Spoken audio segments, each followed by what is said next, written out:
Alright, so nagbabalik tayo sa ating violin tips and tricks. And for today's video, let's talk about how much yung kailangan mong budget if you want to learn the instrument, no? Or let's say, for example, if you have kids na gusto mag-aral ngayong summer, no? Kasi ngayon yung summer vacation ng karamihan sa mga students, no? How much do you need to shell out in order for you to be able to play the instrument properly? And of course, ano pa yung mga kailangan yung bilhin, no? Especially now in 2023. Kasi medyo iba na rin yung landscape ng mga lessons, no? Marami ng opportunities other than, face-to-face lessons, yung mga home service lessons, maraming klase na ng mga lessons na pwedeng i-offer. So, yan yung pag-uusapan natin on today's video. Okay? So, again, sorry kasi medyo busy kaya nandito na naman tayo.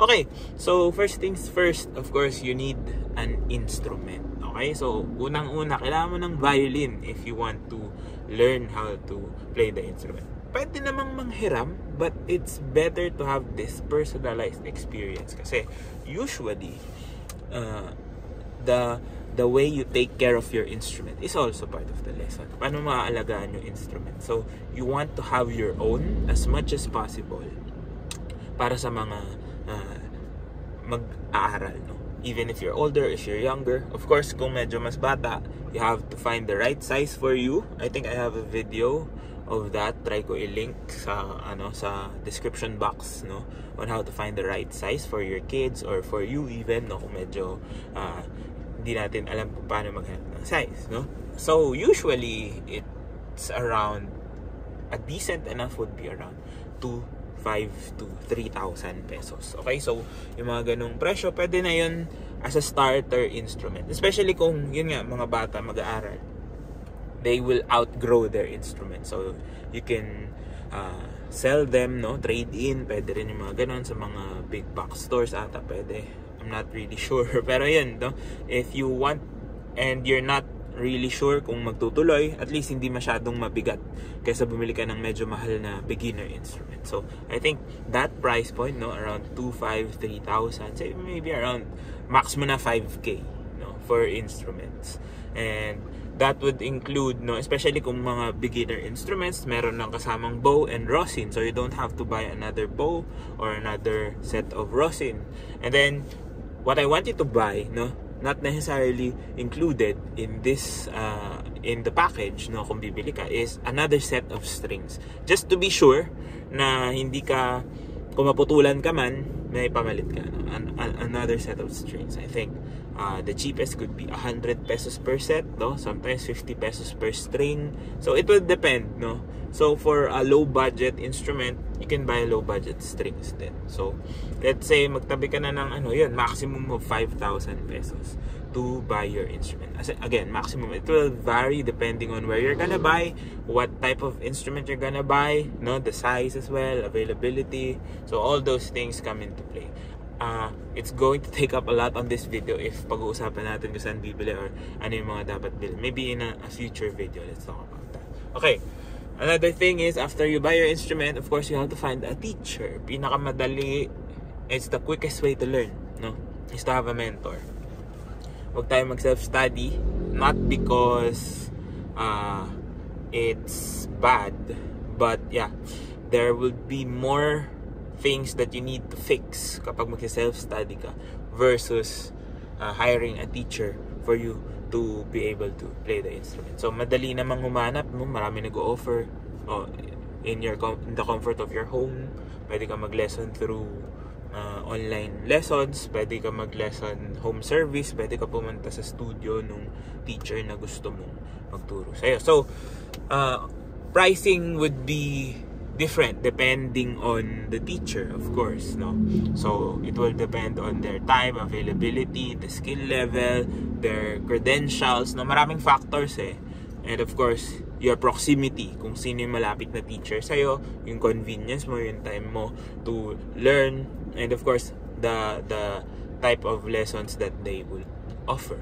Okay, so maybe for that, hindi naman pwedeng isa-isang lesson lang, no. So you would, I think, no, personally, based on my experience, a good number of sessions to say na may natutunan ka na that you could actually play is around 8 to 10 sessions, somewhere in that range, no?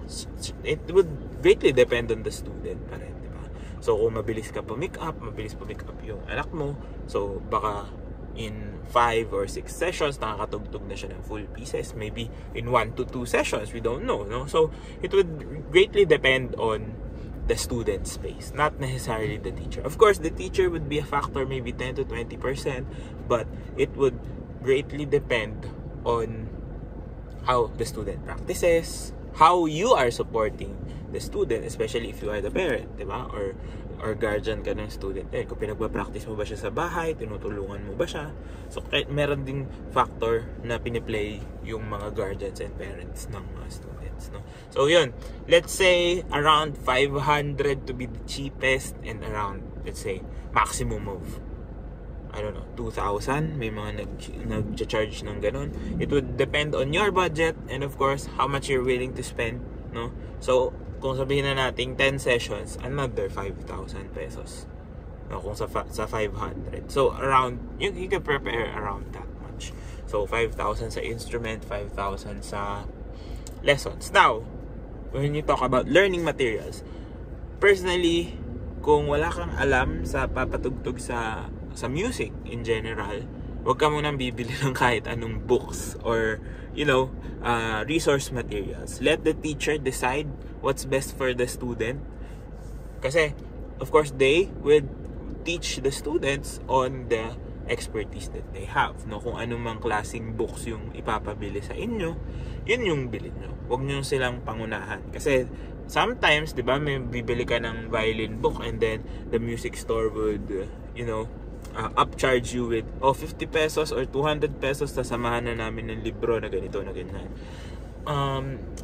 Those types of books can be used, but it's not really something na magugustuhan ng teacher. No, personally, no, based on my personal experience, I don't use those types of books kasi parang it's more of, they're trying to make the violin something that you can pick up and play, but in the wrong sense. That's just my opinion on it. So, hintayin nyo na lang yung teacher yung magsabi sa inyo kung anong books yung kailangan na, kung anong mga requirements, no? Ano pa ba yung mga kailangan na dala nyo, no? So, usually, ano ba yung mga papadala sa inyo? Siguro, music writing book. Yun, siguro pwede ka bumili nun. That's relatively cheap, like 15 to 20 pesos, diba? Tapos, of course, always have a pencil inside your case to write down assignments, to answer, theory work, no? Kung nagtuturo ng theory yung teacher. Syempre, if you have a good mentor, no? Of course, yung training niya magiging medyo classical yung dating, no? So, hindi natin maikakailangan.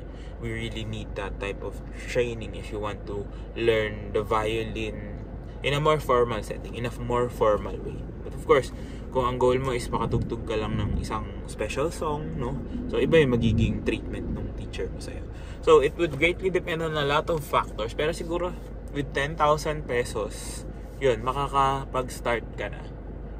But, not necessarily biglaan. Kasi nga, if you're gonna avail, 5 sessions muna. Pero, you could have this ballpark of a price, no?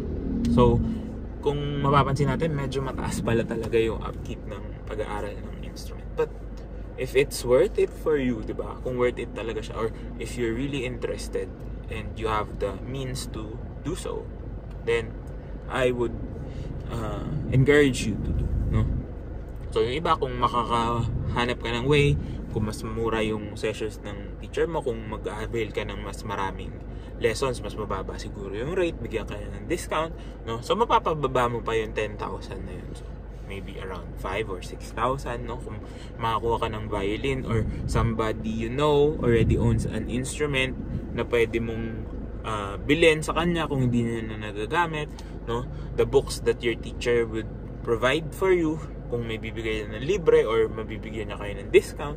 So, there are many ways, no, for you to learn. It's already 2023, ikaw nga, di ba? Marami ng paraan, no? You could first have trial lessons kung para sa'yo ba talaga yung pag-aaral ng instrument na to. because it's not really a walk in the park, especially if you are starting out. It's one of the actually hardest instruments to learn, a bowed string instrument. It's not something you could pick up and play like sinasabi dito sa channel. But if you really want it, you really have to invest in yourself, invest in the skills, the knowledge and talent that you will learn when you try and learn the instrument. And so sana nakatulong to help you decide. And if it did, please do drop a like, comment down below more content you'd like to see, and of course, subscribe to my YouTube channel, follow me on all my socials. All the links you need are down in the description box below. This has been Ryan Monakil for Violin Tips and Tricks, and I'll see you on the next video.